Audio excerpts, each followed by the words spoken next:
Welcome to the WriteHive 2024 panel, Writing for an Established IP. I'm your host, Tim McLaughlin, and I have basically no experience with this, so I'm hoping to learn a lot today from our panelists. So we're going to go ahead and ask each of you to kind of introduce yourselves, tell us a little bit about yourself and your experience in this field that you're coming to this discussion from. We'll go ahead and start with Bobby, please. Hi, I'm Bobby Nash. I write a lot of different things. I do quite, I do a lot of work for hire work for publishers, either writing corporate owned characters. I also do media tie-in stuff, characters from movies and TV into book form, et cetera, or comics to novels, that kind of thing. So I do play in a lot of other people's sandboxes in addition to my own. So yeah, that's me. And Rachanee? Hi, I'm Rachanee Lumayno. I write fantasy. That's for myself. Currently, I am staffed for a comic series and also a video game. And that's all at the same company. So that's my experience writing for an IP. Excellent. And finally, Jamie. Awesome. Yeah, I'm Jamie D'Amato. I write young adult books of all sorts. But I have my debut is coming out in 2025, which is on the screen here. But I am also writing an upcoming Stranger Things YA novel, which is my only foray into IP. But yeah, so I've also been an avid fan fiction writer, so that's my background also. I'm coming from that to writing professional fan fiction, I guess. Awesome.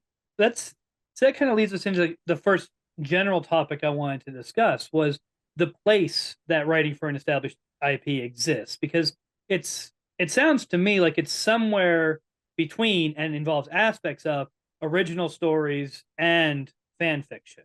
So let's kind of begin by placing it in that spectrum. Where's the similarities and differences between writing for an established IP and writing original fiction? I think the biggest difference between fan fiction and writing a tie-in fiction or is there are a lot more rules. When you do fan fiction, you can do whatever strikes your fancy. When you're doing someone else's characters, there is a very big list of do's and an even bigger list of don'ts. These things can't happen. We're not allowed to break the toys. We pretty much have, really, I mean, you kind of have to play with them and return them as you found them. I like to say that writing media tie-in stuff. I use Star Trek as an example. The original series of Star Trek, almost every episode started, we're on the bridge, flying through space, everybody's happy, great.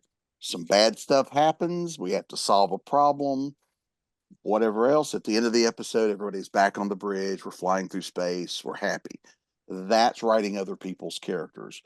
Unless you're specifically hired to break them, you have to return them how you found them. I think that's a fair assessment. I don't really delve into fan fiction. I have done like spec scripts and stuff. And usually when you're writing for someone else's work, you really have to know that world, and you have to stay in that world. With fan fiction, yeah, you can kind of take it off the rails a bit as long as you're still within, like, these are what the characters are like, or this is what the world is like. But like, for example, in the IPs that I'm writing, they're like, this is the story, this is locked, this is the show Bible, you roll within these parameters. And you can kind of go a little bit, like you can put a flair on it, but you can't go that much off the rails.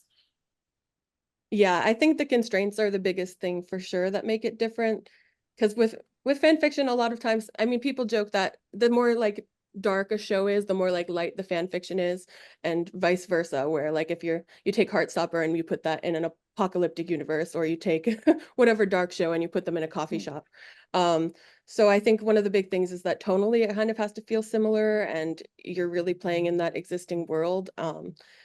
I think a lot of it is similar though, as far as like using, character analysis, and the characterization is really based in the canon sort of text, and you're obviously writing for an audience that deeply loves that franchise. So there are some things that I think are similar, but there are so many more constraints. Whereas, like you said, fan fiction, it's much more playful and experimental, I guess. And a lot of times in fan fiction, the writers are, because a lot of times in fiction, you have characters that you tease things for, especially when you relationships with characters. A lot of times fan fiction writers will take those relationships further than the thing that they're basing it on will, because they're trying to spread it out. Mm.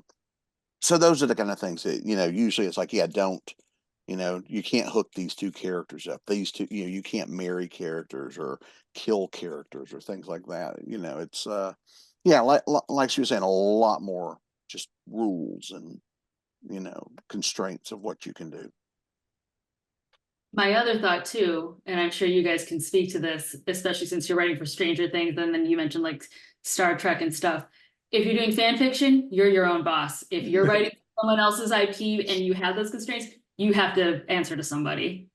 And it's not always creative people. Yeah. Sometimes the people that at the company that owns the property, you're dealing not necessarily like you deal with a publisher, that's a creative person. But when you're dealing like for Zorro, I don't know who at Zorro is looking at my stories. It could be their lawyer for all I know. So sometimes you can get things kicked back just for any number of reasons, especially if like if you're writing Stranger Things, that's still a current show. Yeah. You can get stuff kicked because, oh, we're already doing something like that on the show. Yeah, that's been a huge thing, is Yeah. appeasing all the different stakeholders, as far as, Netflix might want something different than the Stranger Things team, which might want something different than the actual publisher. So kind of trying to appease all the different things and find that middle ground. So the constraints can feel limiting, but it's also a fun challenge, I think, to work within them. Yeah. Because you don't know. And sometimes you don't know those problems until you run into them. Yeah. Right. It's not like they're giving you all of that up front. You're pitching them a story and then they go, oh wait, we didn't think about that. No, we don't want to do that. That Right. kind of thing. So Yeah, so you guys mentioned a lot about the way that you answer to the IP holder or the company that owns the IP or whatever. What kind of is the relationship that you have with them in general in your experience? Are you kind of treated as an employee, or as like a contract worker? Is this some kind of partnership about the story? Like what is the dynamic like in that situation? I mean, I think it definitely will vary from property to property, sort of the experience you have. I think for me, it's a little bit of both, as far as, I mean, it is a contractor relationship in that you're getting paid to tell a story. You're getting paid to tell a story, and you're kind of just there for this one thing. You're not necessarily a permanent part of the team, but but in the same way, they are trusting you to tell that story and to take certain characters and concepts and, play with them. So in that way, it is a little bit of a partnership. And there's all the different approvals process, which can be quite a partnership as well, as far as, going through the different rounds of things and narrowing down concepts and everything. and there are some where there are some where I've never spoken to anyone who works for the company that owns them. Mm. Where all of the back and forth is with my editor, and and then there's others where they're like, no, if you got questions, we're here. So it just depends on the company that owns the property as well, what kind of setup they have. But for the most part, I mean, yeah, I do feel it. They're trusting you. I mean, they're trusting you with their character, and their job is to protect their character. So the fact that they've hired you they've entrusted you with their character means that there's something they trust in us as the writers, that we're not going to do anything to irrevocably damage their characters. I think my situation's a little different. I'm like trying to imagine what it's like in a hands-off environment. So I'm part-time with the company, and so we have weekly meetings, we have writers' rooms. There's 3 IPs for comics that they're working on and 2 IPs for the video games. And I'm on 1 video game and 1 comic, but I've written for the other one. So all the writers give feedback on everybody's stuff because we all kind of are aware of the stories, and it's fun, but it does present its own challenges because we talk so much versus like that hands-off approach, Yeah, That's cool. I've never done anything in a team in a like that, like a writer's room type thing. I imagine that, you're all kicking in ideas. So even for the story you're writing, I'm assuming other people might go, "Hey, have you thought about, thought Yeah, about this or thought about that?" And yeah, it can. most of mine tends to just be, "Here's what we need." You send them the pitch gets approved by the publisher and the editor, then the people that own it. Sometimes that's the same place. I mean, I do some company owned characters too. So yeah, so it's not so much they're going, "Oh, here's an idea." They're just going like, "Oh, we like what you've done." Maybe it's like, "Well, our focus is this. Can you write a story that fits into that focus?" But they're not giving us, they're not usually giving me plot points or anything like that. yeah. I was wondering why you guys were talking about it, about, because it sounds like you have a variety of experience in terms of how hands-on the IP owners can be.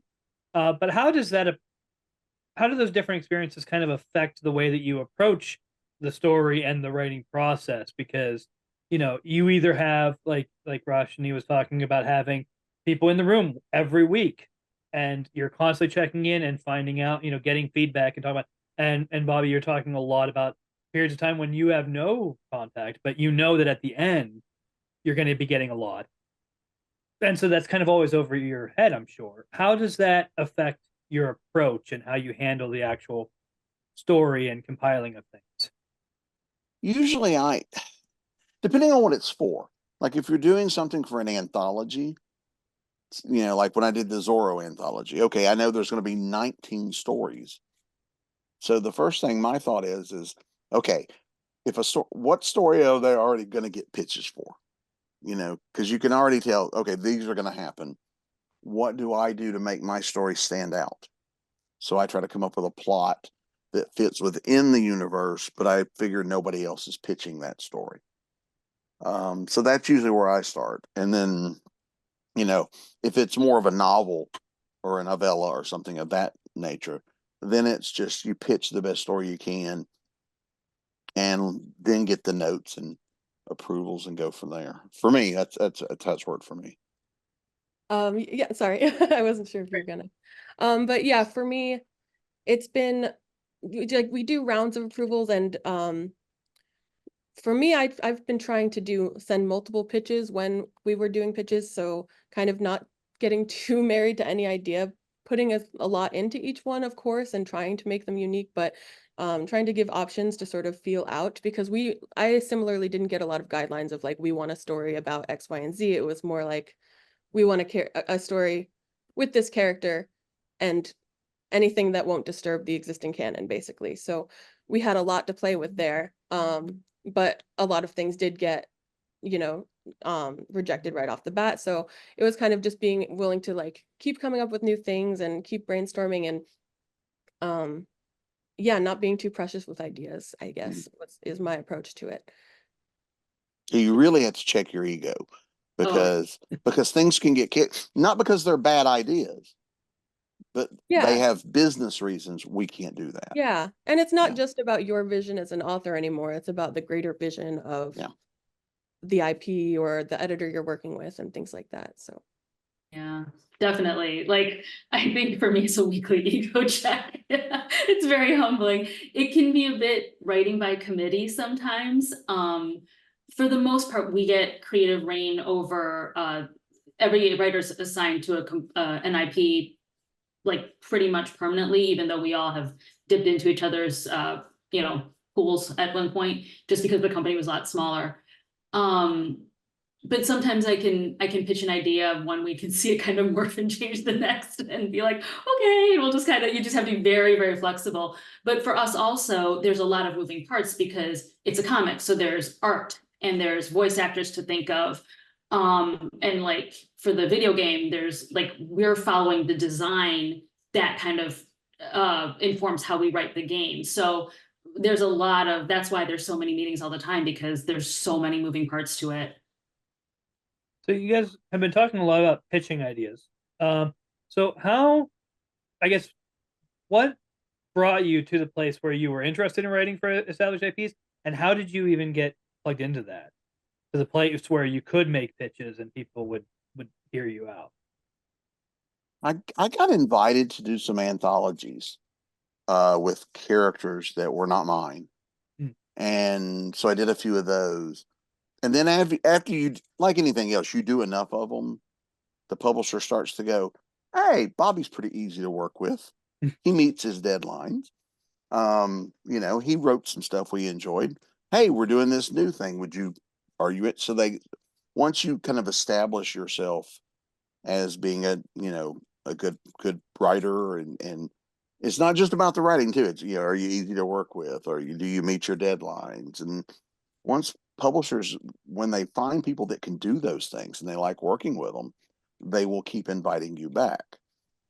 And then other places see it too. So, you start writing Stranger Things, and then somebody else who has a TV show goes, we're looking for people that we know can already adapt from TV to, so you suddenly move higher up their list of people they're going to look at because you have experience doing that. And so really that's just how it is just doing the work. I definitely think it can build off of each other like that. For me, since this is my first one, how it happened was it was just my agent was connected with the people. And actually, I'm a very big Stranger Things nerd. I've written fan fiction, I've written analysis online and stuff like that. So it started with, I met my agent for lunch in New York. It was like the first time meeting him, and I ended up just like rambling about how much I love Stranger Things for a long time.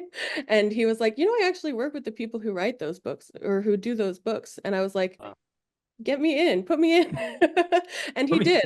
It's really a dream job. So there's lots of other franchises I'm nerdy about. So I mean, again, put me in. But yeah, that's how I found this one. So that is so cool. I mean, I feel like it's kind of the same for me. I sort of fell into it. So I'm actually an actress and a voice actor. And so the company I write for, I had actually already voice acted in one of their video games and one of their online comics. And then they would do these game jams where people, like, I don't know if you've ever done like a 40-hour film festival or something like that. So it's the same kind of idea. It was like a week-long game jam, and we pitch game ideas and try to like come up with a prototype in a week. And so I just would participate in them and get to know them that way. And they're like, she can write. And then they, just kind of brought me on board. So yeah, I think when you do IP work or media time, having a knowledge helps. Like a lot of times I'll sometimes get an email from a publisher that goes, hey, what do you think of this character? And you go, oh my God, I love that. And they're like, great, we're going to do a book. Are you interested? And sometimes as a writer, we have to know when to go, nah, it's not for me. Because I have had publishers say, hey, we're doing such and such character. And I'm like, I'm not a fan of that character, so I don't think I'm the right guy. But yeah, being a fan helps. Absolutely, because you have already that understanding of the world and the characters and all that. So yeah, I think, I'm sure with writing Stranger Things, because you're a fan of the show, makes it easier. And because you are familiar with the games, that kind of gives you that in because you already understand who these characters are and what they do. Yeah, and I think we've seen examples where if you come into a work and you're not familiar with it, it doesn't. The results show. I mean, you can make it work.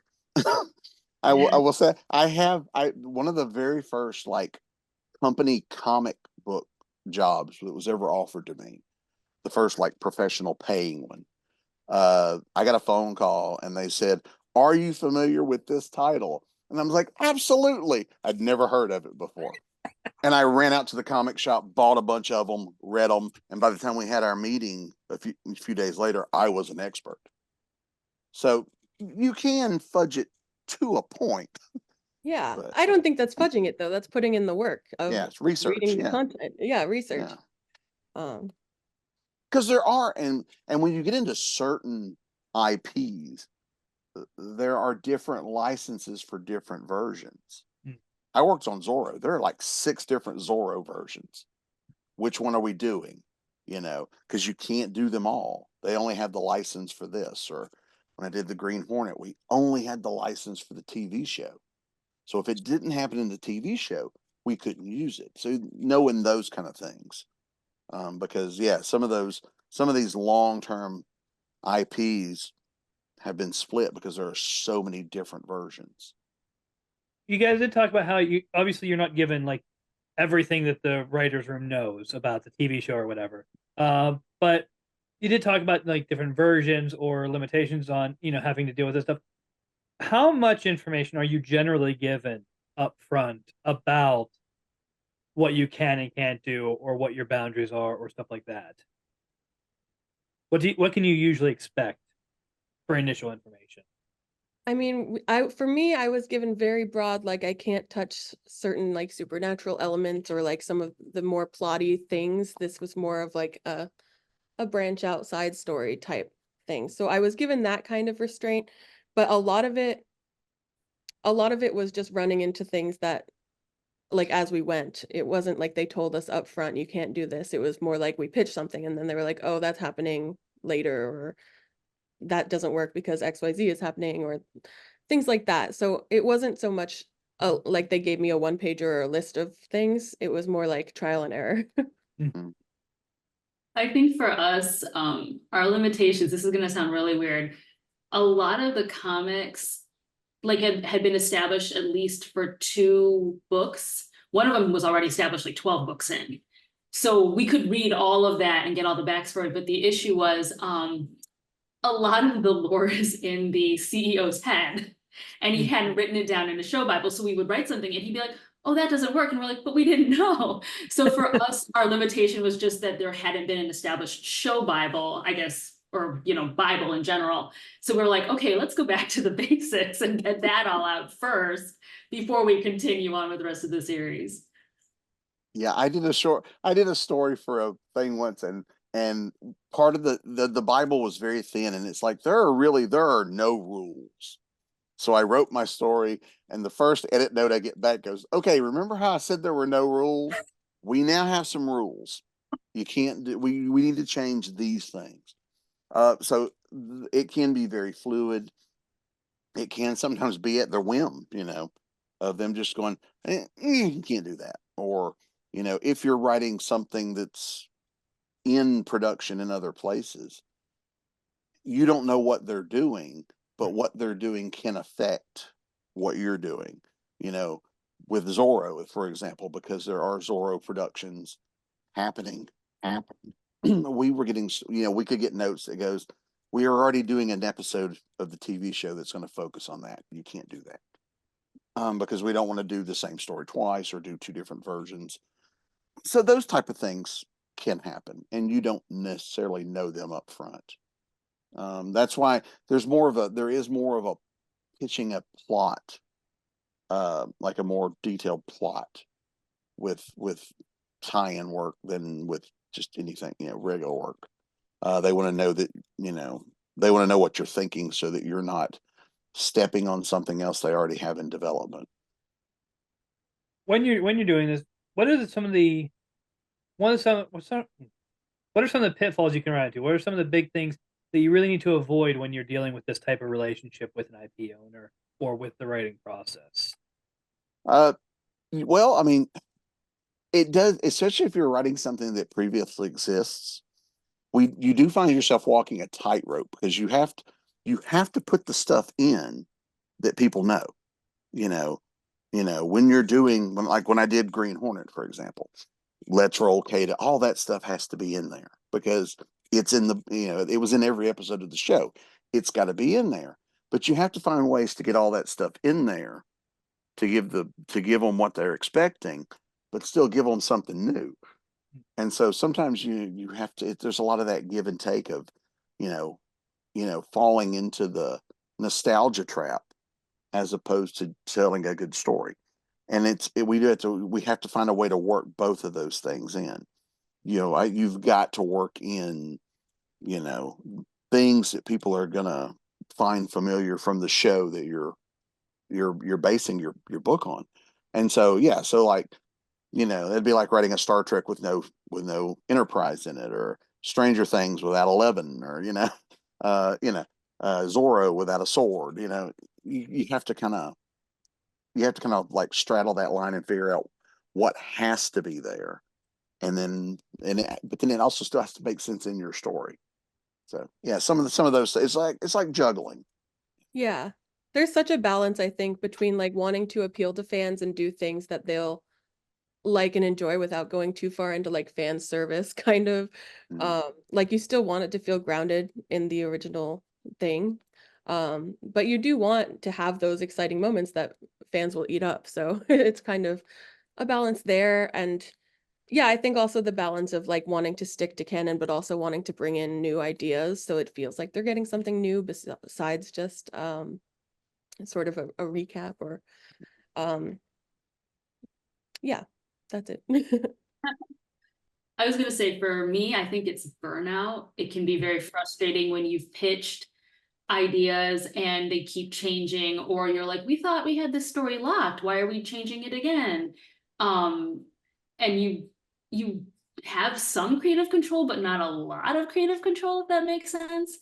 And you do have, you have to learn to be flexible, but at the same time, you're like, oh my God, this is like the 20th pitch this week. Why don't you like it? What's wrong with me? And you get in your head and you just like want to curl into the ball in the corner and like not see the world. So I think sometimes for me, it's just being able to divorce myself from that work, not burn out and not freak out about like, I'm a horrible writer because they rejected my pitch again, kind of thing. Yeah. And that's before you even take into account the readers, the fans. Yeah. Because that's another unknown quantity, because if you don't give them the fan service, they get upset.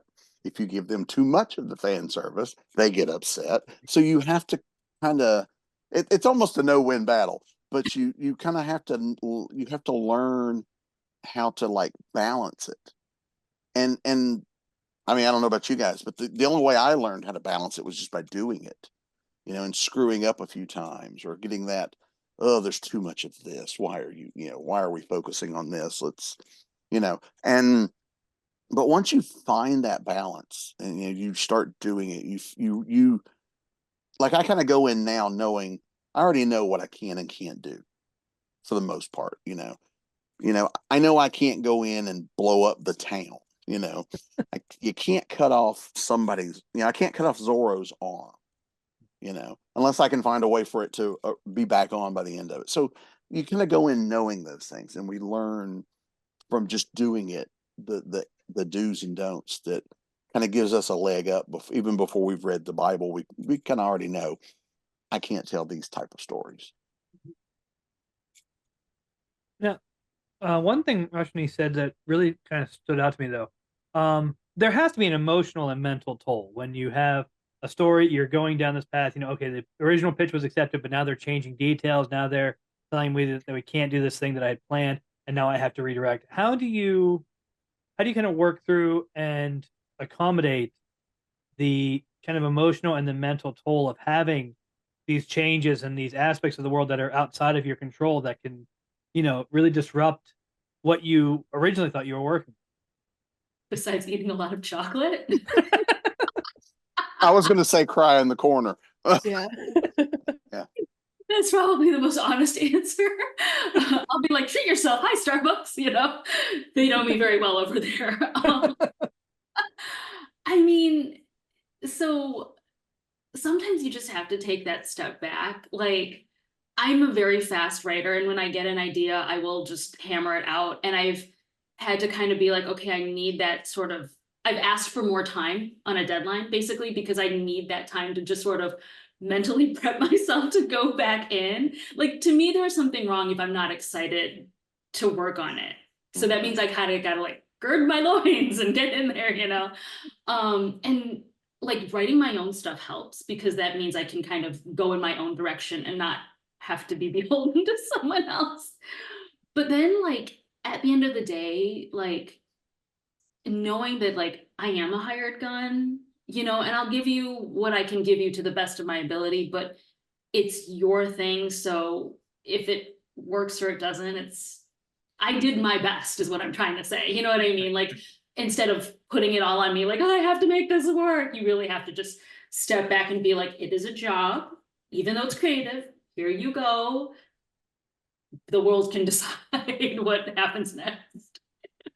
I don't know. Maybe you guys have better coping mechanisms than I do.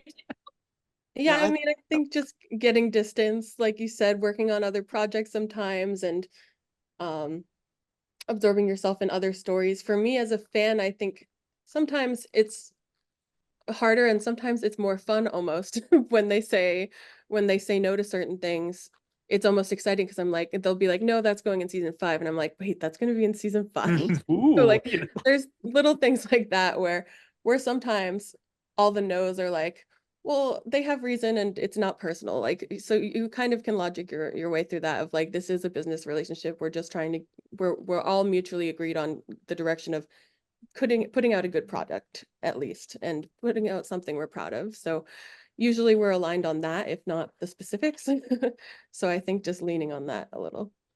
oh, I absolutely agree. I think, yeah, at the end of the day, we're just trying to put out the best thing possible. And, even though I feel an attachment and an own, like it's mine, it's not. I know at the end of the day, I don't have, aside from running my story, I have no say in this.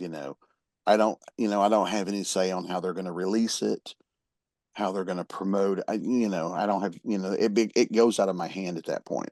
And so, yeah, you just kind of have to learn how to let it go a little bit. It's not always easy. Like I said, we get in the heads of the characters we're writing. They become real people to us. So sometimes it is hard to step away. Because I mean, you guys probably I still get ideas for books I haven't worked on in years, just because the characters still live somewhere in the back of my head.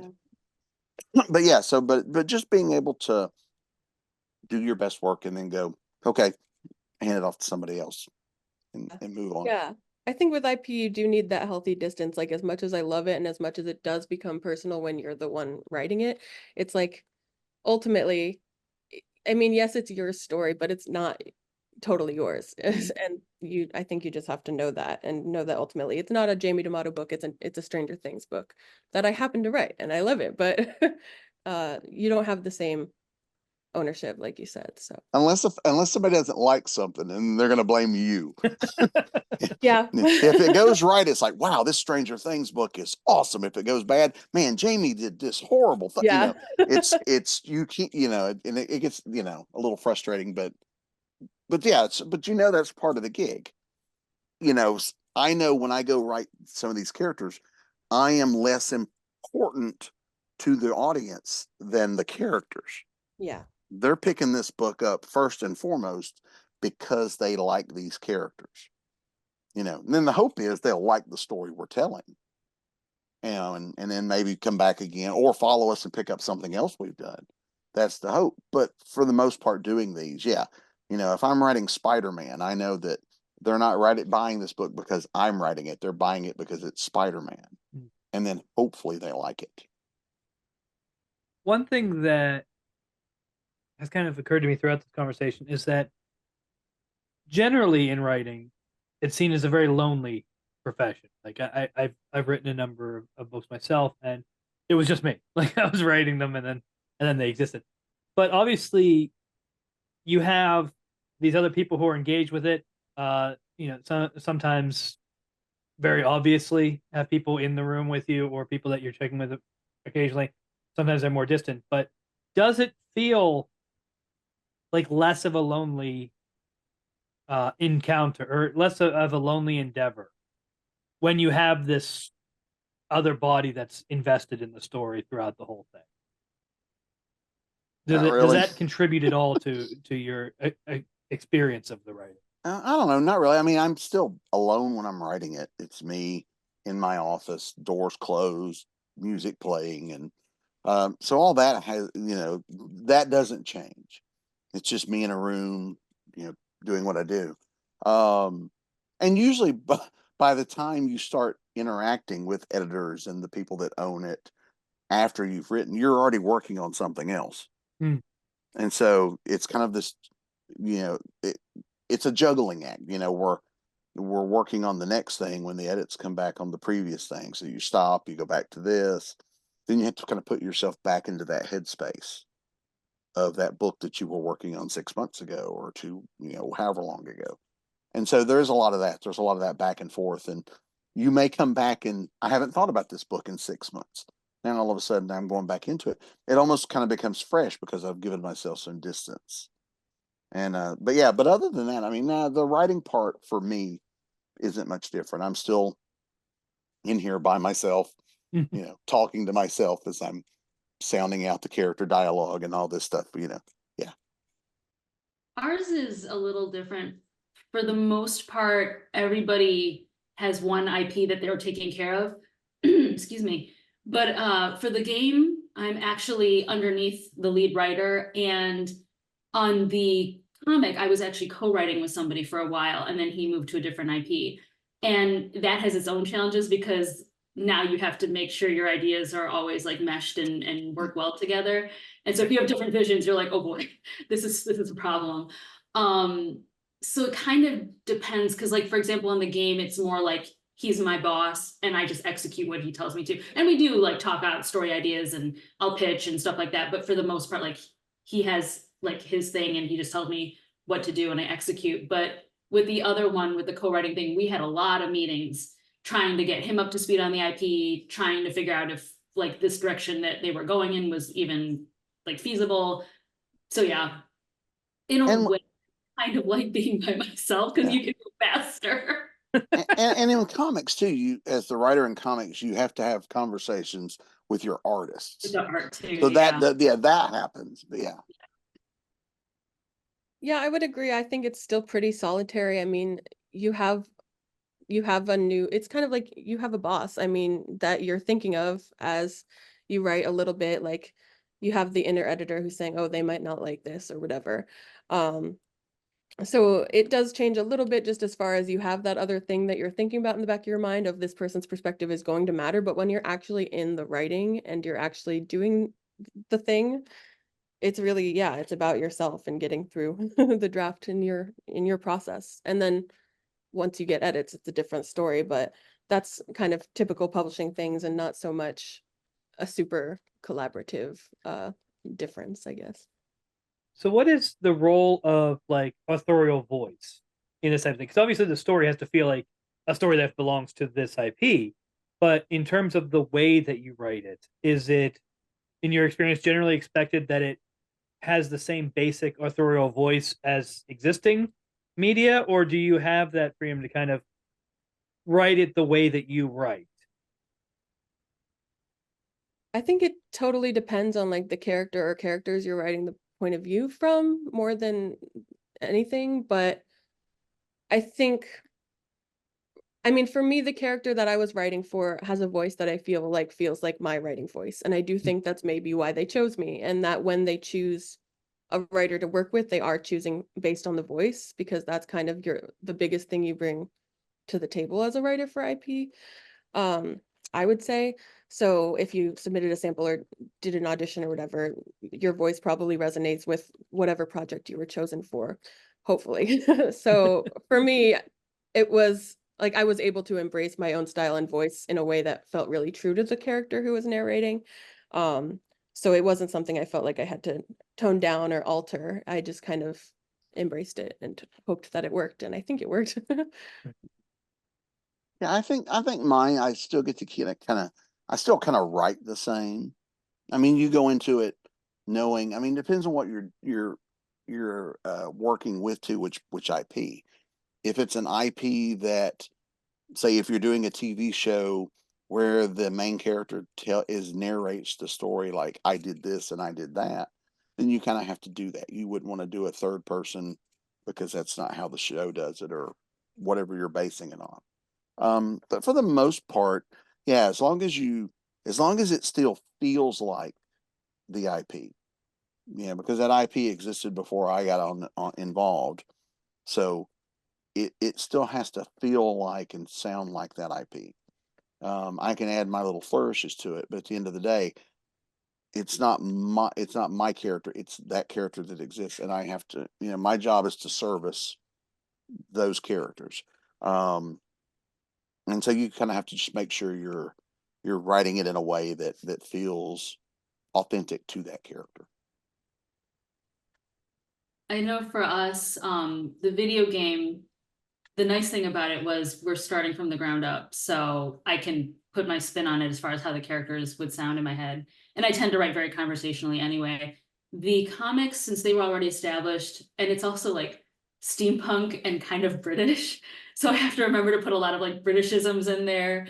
I think there's one character who's maybe a little formal, which is a little bit out of my pocket, but you know, you just go back and reference things. That was a little harder, I think. But for the most part, they're also very conversational. So you can still see my style kind of creep in a little bit, especially in the outlines where I know no one will read it. I can get really like snarky in the outlines.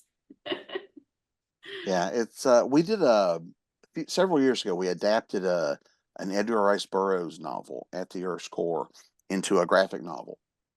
And so part of what I decided to do was in the dialogue portions, I lifted dialogue directly from the novel as much as I could. And I had, you know, some of the readers notice it because I knew that was a niche market. You know, there's a fan base for that, and that's pretty much who's going to buy it. And it was someone noticed that I was using a lot of the dialogue instead of just writing my own version of it. And I was like, well, at the end of the day, I'm not writing Bobby Nash's At the Earth's Core. Right. I'm writing Edgar Rice Burroughs At the Earth's Core. So it needs to sound like Burroughs. And that was discovering that was a moment for me where I realized that, yeah, that's what it is. I have to kind of take my ego out of the equation. You know, I am there to tell their story in a new format. And that made my job so much easier. In my head, at least, you know, because I am my own worst enemy. So yeah, so that helped me a lot, realizing that. Now, actually, now that you said that, I remember something I had to do. But how do you get into and then maintain the mindset of the characters? Because like I know that I do recall, now that you're talking about Edgar Rice Burroughs, that reminded me of Conan, which is not the same story, but you know, I did do a TTRPG campaign based on the works of Lovecraft, and how I did it was I just read all Lovecraft's story and then wrote the outline to feel like that. But I didn't have to keep in that mindset because it was just an outline and then a game that other people were playing. How do you kind of maintain that mindset and stay in that headspace of these characters and everything through that whole process? I think part of it is you just got to know the characters. I mean, you really have to get to know them. I mean, I'm sure we've all read, you know, where you've read something where a character doesn't feel right or it feels out of character, you know, and that's one of the things I try to avoid, because that means, you know, the writer was making the character fit what they wanted instead of writing to the character. And so, you know, when I wrote Zorro, it needed to feel like Zorro. If it was something Zorro wouldn't do, I couldn't make him do it, because then it doesn't feel right. And then the audience realizes that, and the readers are then like, this guy doesn't know what he's doing. So you kind of have to, once you get to know, and this is true outside of, you know, IPs that are somebody else's. I mean, I do this with my characters too. I get to know those characters. And once you really get to know them well, they will tell you what they will and won't do. You know, when you say, I need you to go from point A to point B, different characters will take different paths to get there based on who they are and how they approach problems. And so once I realize that, it makes keeping the characters in character a little easier. It's so funny. This is actually a conversation we just had in the writers' room this week. I was basically like advocating, like, I know we need to get to these plot points, but it doesn't make sense for the main character to act in this way to get there. And I was like arguing for a lot of it is you just have to know the IP cold. Like you have to know it inside out. You have to know like all their backstories, all the lore, everything, you know, when you're writing for someone else's stuff, because otherwise you are going to write something that's very like out of left field, and the people will know, you know, any of the devoted fans who follow it will be like, wait, Joe Schmo wouldn't do this. What's going on? You know, and they'll discount your story, and then there you go. There's credibility, Yep. you know. And the first reviews are, man, Bobby doesn't know squat about this character. Yeah. Yeah, I think it really is just about knowing the character and knowing the world really well. Um, for me, that meant like, I mean, before I started the project for real, I did like a full analysis of the character. I like rewatched all of his scenes and I like took notes of like, oh, this alludes to this secret dark fear he might have and things like that. Like just like analyzing every line really carefully, which I had a ball with because like I said, I already loved the show. Um, but then also while I was writing, if I ever felt like, oh, I don't know if this feels like his voice or if he would do this, I would just go back and like watch a scene with him and it would sort of calibrate and be like, oh yeah, that's what he sounds like. That's who he is. So for me with TV as the medium, it was easy to kind of have a little compilation to go back to and use that inspiration. Mhm. Plus, you get the characters tend to have phrases that they return to or Yes. ways they say things that if you can work those in, you know, it it gives that air of truth to the reader, that you understand it, that they're saying things, and not necessarily catchphrases, but just sometimes how they say things. And those things become important. But yeah, I think character. I used to do this exercise at writers' conferences where you have a basic plot, just something simple. Basic characters got to go through this obstacle. And if you drop in three characters that are very different characters, you will get three very different stories because each of them will attack the problem differently based on who they are. And I think that's a lot of what we're talking about here is once I know this character and how they approach things, that informs how we're going to go through that door over there, for example. And so, yeah, listening, yeah, and if you're doing something, like Jamie said with TV, listening. When I did Green Hornet, I recorded like I wasn't watching it because I found if I was watching it, I would get so involved in watching it that I wasn't listening. But I would turn them on and just let it play where I couldn't see the TV, and I could just hear the characters talking. And so I got used to hearing their voice, hearing the actor's voice. And so when I would write dialogue, I could hear them saying it in my head. And that helps a lot, putting that voice to, if it didn't sound like something he would say at that point in my head, I would realize that doesn't work. So yeah, getting to know the characters is really important. Yeah. I do think it really does help to have like I feel like I was lucky in that it's a TV show that has a like really great performers that bring something unique. So it kind of emulating that makes it feel really real because there's certain things that they do in their performance or certain cadence of their voice that if you capture, people will really recognize that and resonate with it, I think. Sounds like you guys have kind of danced around it a little bit, but it sounds like credibility is a big deal in this. Like whether or not people trust you with their IPs, whether or not the fans trust you with this character, stuff like that. Um, and so I guess I was just thinking of how overt is that for you when you're doing this relationship you have with credibility in terms of writing these stories.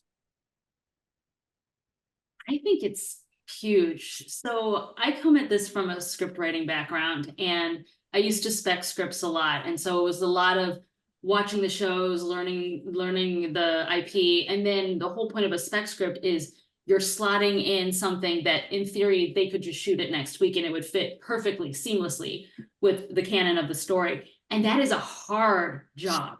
That is extremely hard. I remember I spec'd something for Superstore and I was like, oh, this is perfect. And it was like taking the characters in the complete wrong direction because then I watched the next season. I'm like, oh, that didn't happen. So you also have to anticipate where they're going because if you know what I mean, like, and the thing about specking is like, if you do it wrong, they're not going to hire you because you're a freelance. They just need you for that one thing. So it's kind of the same thing in a way. We're all specs, right? And we need to make sure we fit in seamlessly and they can continue on with the IP whether or not we were there, you know what I mean? But it happened to fit that slice of life in the right moment. And that's a very hard job. Oh yeah, if you pitch a story that's too far out there that they're never going to do, you know, then they look at you and go like, they don't understand our show or they don't understand our characters. And but if you do stuff that, like you said, that really fits, you can slot it right in. That also helps you lay it down the road because, oh, they get my character. When we need somebody else, they come back to you. And that happens in books and movies, and you know, if you find a writer who does it, and the audience likes them, the publisher likes them, you notice they keep bringing them back and doing it over and over because that writer has developed an affinity for the characters, and the readers respond to that, and that's awesome. I mean, when it happens, because you know these properties most of the time come with a built-in fan base, and it's a built-in fan base because we're all fans of stuff. There are things in our head about our favorite show that are just our own interpretation because it was not in the show, but we've extrapolated things, and so fans come at these kind of properties with expectations. And so you have to meet some of them. You can't meet all of them. That's impossible. But, you know, if you do things that are so far left field that it's not recognizable, then you can lose that audience. And once they lose the trust in you, they're not buying it. And then the publisher's like, well, that book doesn't sell. We can't hire this guy anymore. Mm-hmm. So there's a lot of that we have to learn. And like I said, we learn it as we do it, you know, what works, what doesn't. And, you know, I kind of know now I know what not to pitch, you know, and so that helps. That's good information to know going in. Don't pitch these type of stories. But, yeah. Yeah, for me, with this being my first IP project, there's definitely an element of like wanting to prove myself because I don't really have that credibility yet as far as that because I'm pre-debut. So it's just wanting to show like I do know these characters and I can knock it out of the park. And like you said, hopefully they would want to work with me again in the future because I'm a delight to work with, you know, like things like that. Or with the fans, when the fans find, you know, like the fans read it and go, oh my God, I love this. She's really captured the characters. We want more from her. That's the greatest feeling in the world when people go, can you do more? We want more of this. Yeah, that's awesome. Yeah. And I hope you get that. I hope you get a lot of that. I hope so. Appealing to the fans it's so huge. I mean, we talk about the different stakeholders as far as the publisher versus the property owner and things like that. But the fans are a huge stakeholder that you don't really get to see their reaction until it's done and out. And that's a little bit scary, especially, you know, if you are a fan yourself. And even if you're not, it's kind of like with great power comes great responsibility. I mean, for you, it might just be a job, but for some people, it's their whole life. Yeah. Well, yeah. And as a fan, like I said, when you do stuff that you're a fan of, that helps too, because you're eventually, excuse me, you're eventually going to be face to face with some of these fans, either conventions or book signings or wherever. You're going to be doing some kind of something where you're interacting with people who have read the book, who are fans of the show. And if they realize that you are also a fan of the show, that helps a lot, because you can kind of tell when people like that they come up and they're talking about this thing they love, and the person you're talking to just kind of has this blank stare, and you're like, oh, they wrote this book, but they don't know my show. You know, it's and there's a lot, and then there's nothing really we can do to, you know, make that good or bad. But yeah, if you're writing something you're a fan of, that helps because you've got that common thread. And can I just say, kind of, this is going back way in the conversation, but because none of us were in any of these rooms when they were creating Stranger Things or Zorro or what have you.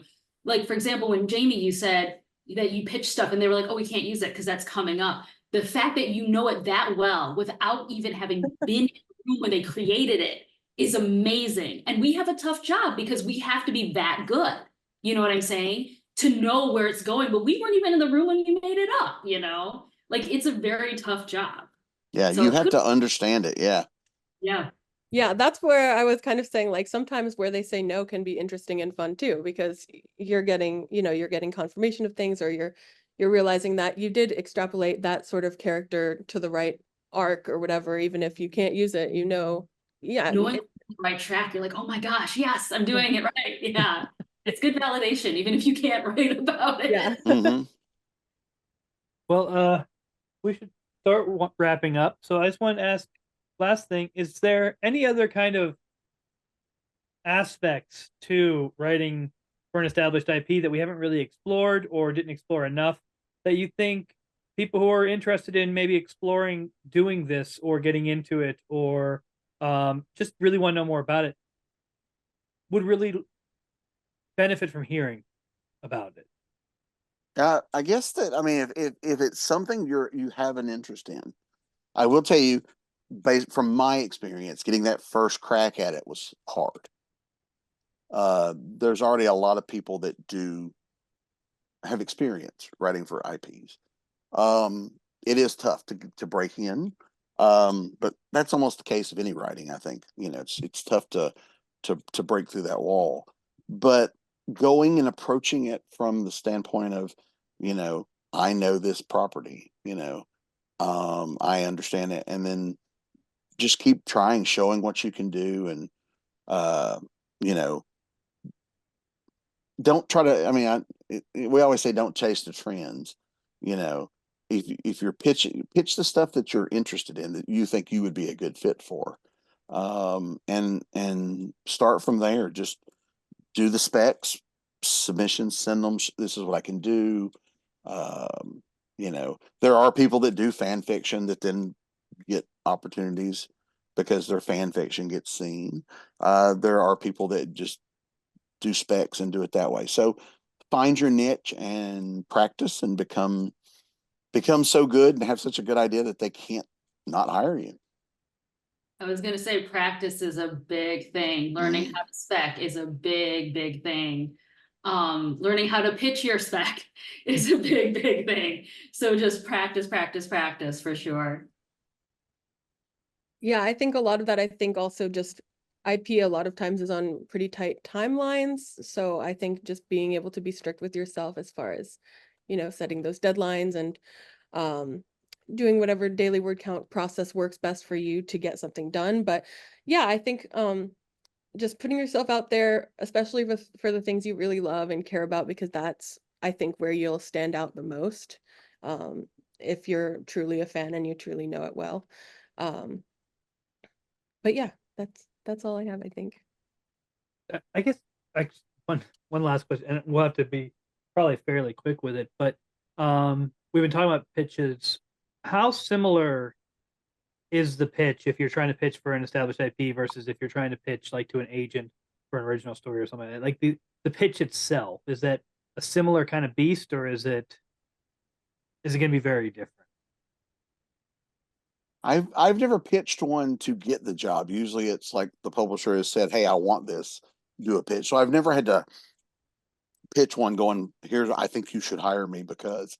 Um, but the pitch is pretty much the same in my experience. Yeah. Yeah, I think mostly a pitch is a pitch. It's just a matter of some might be more detailed, one might be a little one pager, and one might have a more detailed sort of synopsis. But um, that'll depend on the property and what they're looking for specifically. I'm not a good one to say because I sort of fell into my job. I do know with like scripts and stuff, they say have the script in hand for a book. I don't think I'd write a whole spec book. I'd probably just have like a one sheet or something like that. Maybe even just like, I know a lot of times people will pitch like sizzles with like visuals and stuff like that. I'm not really sure how they do it for books as far as if they do like a lot of visuals or something, but Not a lot. Usually it's just you've written a synopsis, or some people do a sample chapter, or show another thing they've worked on to show that they can do it.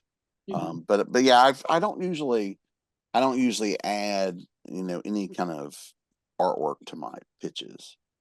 Yeah, Um, not for IP. In other things, I've done little mood boards or things like that. And I did have a mood board for the IP project, but I didn't show that to anybody. I didn't think they were interested.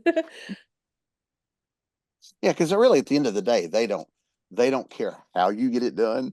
They just care that you get it done and you do it right. Yeah. Yeah. Yeah. Awesome. Well, thank you guys very much. I hope this has been very informative and helpful, and I've definitely learned a lot. And so, just one last time before we head out, I've been your moderator, Tim McLaughlin. You can find my stuff at TE McLaughlin, spelled just like that, .weebly.com. But each of you, how about you go ahead, remind us who you are, what type of stuff you do, and where we can find you online. Start go ahead with Bobby, please. BobbyNash.com is kind of my link to everything.